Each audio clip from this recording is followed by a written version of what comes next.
আসসালামু আলাইকুম ভিউয়ার্স, কেমন আছেন সবাই? আশা করছি আল্লাহর রহমতে সবাই ভালো আছেন, সুস্থ আছেন। আমি আলহামদুলিল্লাহ ভালো আছি। এটা আমি আমতাল খাচ্ছি। এই আমতাল খেতে যে এত টেস্টি হয়েছিল, আমার বোন একসাথে আমার তাল জাল করে রেখেছিল, তো ভীষণ ভালো লেগেছে খেতে। আর আমার বোনের হচ্ছে যা এক পাতিল চিড়া দিয়ে গেছে, সেই চিড়াগুলো আমি একটু খাচ্ছিলাম আর আমার বোনকে বলছিলাম যে তুলে রাখো। আর আমি আজকে আপনাদের সাথে একটা একেবারে মুখরোচক, জিভের জল আসার মতো রেসিপি শেয়ার করব। আশা করছি শেষ পর্যন্ত আমার সাথেই থাকবেন। আমার হাতে যেটা দেখতে পাচ্ছেন, এটাকে কি নামে চেনেন জানি না। আমাদের অঞ্চলের মানুষ এটাকে কদবেল বলে, আর আমরা এটাকে বলি চকলেট বেল। আর আমার বাচ্চারা ভীষণ পছন্দ করে এই বেল মাখা। আর আমার মেজো বোনের বাড়ি থেকে আমার এই বোন নিয়ে এসেছে এই বেলগুলো, আর এখন আমি সেই বেলগুলো মাখা করব। আমার বোন বলছিল যে তুই মাখালেই বেশি ভালো লাগবে। তো বেল মাখানোর জন্য বেলগুলো প্রথমে আমি তুলে নিচ্ছি ফাটানোর পরে।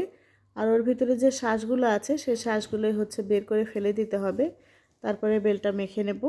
যেসব ভাই বোনেরা আজকে প্রথম আমার চ্যানেলটি ভিজিট করছেন, তাদের কাছে আমার রিকোয়েস্ট থাকলো, প্লিজ আপনারা আমার চ্যানেলটি সাবস্ক্রাইব করবেন, লাইক কমেন্ট শেয়ার করে দেবেন। তো বেল মাখার জন্য আমি এখানে রসুন আর কাঁচামরিচ কুচি করে কেটে নিয়েছি। তার ভিতরে দিয়ে দিচ্ছি পরিমাণ মতো লবণ দিয়ে ভালোভাবে চটকে মেখে নিতে হবে এই পেঁয়াজ আর রসুন আর হচ্ছে কাঁচামরিচ। সাথে দিয়ে দিলাম সামান্য পরিমাণে সরিষার তেল। আরেকটা উপকরণ এর সাথে আমি অ্যাড করব, যেটা অ্যাড করার কারণে এই বেল মাখাটা আরও বেশি টেস্টি হবে। তো হাত দিয়ে ভালোভাবে আগে মরিচ আর রসুনগুলো আমি একেবারে মিহি করে মেখে নিচ্ছি, মানে ভেঙে ভেঙে। তার ভিতরে দিয়ে দিলাম পরিমাণ মতো চিনি। আর এই চিনি দেওয়ার কারণে কিন্তু বেলের যে টক মিষ্টি একটা ভাব সেটা চলে আসবে, আর এই চিনি দেওয়ার কারণেই বেল মাখাটা আরও বেশি টেস্টি হবে।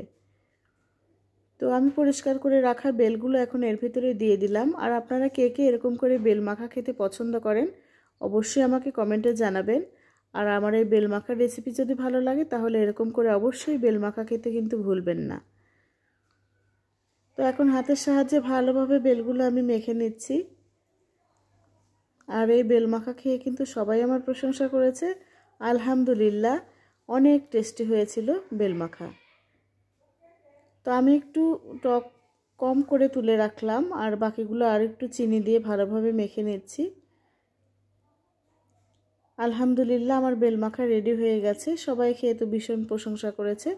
তো সাথে থাকার জন্য আপনাদের অনেক অনেক ধন্যবাদ। এভাবেই আপনারা আমার পাশে থাকবেন, আর আপনারা এভাবে আমার পাশে থাকলে আমি সামনের দিনে এগিয়ে যেতে পারবো ইনশাল্লাহ। আর আমার বোনের বাড়ির নিচে এরকম প্রাকৃতিক পরিবেশ দেখতে ভীষণ ভালো লাগছিল, তাই আমার ছেলে মেয়েদের সাথে নিয়ে একটু আমি নিচে গিয়েছিলাম, মানে বাড়ির পিছনে, ওখানে হচ্ছে বিলের ভেতরে আমি আর আমার ছেলে এদিকে দিয়ে একটু ঘুরছিলাম প্রায় সন্ধ্যার একটু আগে।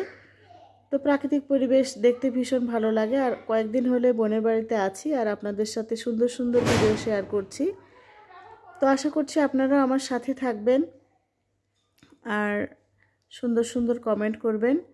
আজ এ পর্যন্তই, সবাই ভালো থাকবেন। আসসালামু আলাইকুম।